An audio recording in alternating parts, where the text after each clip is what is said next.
नमस्कार.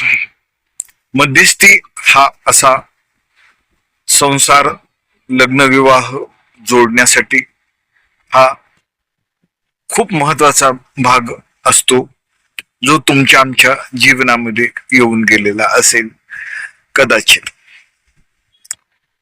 अनेकांच्या ओळखी असतात, ओळखीतून अनेक विषय अभ्यासले जातात आणि संवादातून सूर गाठण्याचा आणि सुवर्ण बिंदू साधण्याचा हा भाग जेव्हा एखाद्या जाणकार, अभ्यासू आणि संवादप्रिय व्यक्तीच्या जीवनामध्ये हा एक विशेष अलौकिक गुण प्राप्त होतो.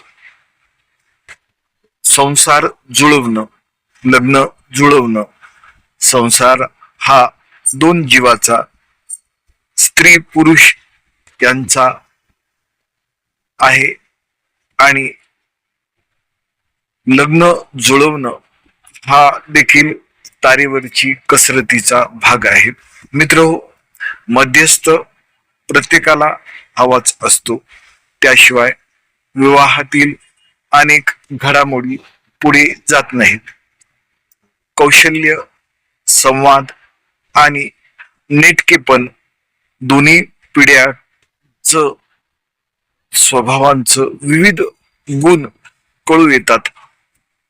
पण काही ज्येष्ठ असे असतात, ताठा तोरा, रुबाब आणि मध्येच अकरास्ताळेपणा आणि रागीट स्वभाव. मुलाची आई, मुलीची आई, मुलाचे वडील, मुलीचे वडील, हे चार मुख्य खांबच म्हणावं लागेल. कारण मुला मुलींचे विवाह जुळवताना यांना समजून घेणं अत्यंत आवश्यक आहे. मुलीची आई ही अशी बाई असते की जी आपल्या मुलीच्या संसारामध्ये विशेष लक्ष सतत, निरंतर आणि नित्य पावलोपावली ठेवत असते.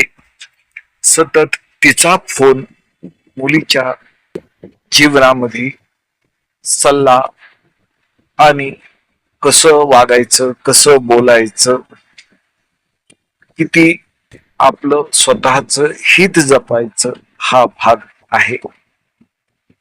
तस मुलाचे वडील हे आपल्या मुलाचा संसार सुखात व्हावा ही माफक अपेक्षा धरून असतात.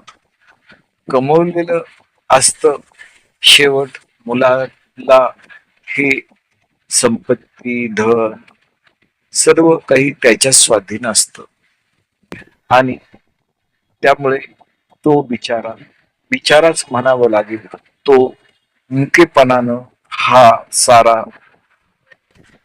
संसाराचा आपला संपलेला आणि नवा सुरू झालेला मुलाचा संसार हेच शांती, सुख आणि समाधान शोधत असतो एक बाप मुलाचा. तर मुलीचे वडील देखील ते बिचारे गरीब असतात आणि त्यांना आपल्या मुलीचा संसार सुखात व्हावा हीच अपेक्षा असते. मुलीचे वडील असो किंवा मुलाचा बाप पिता असो, यांना संसार सुखात राहावे हाच एकमेव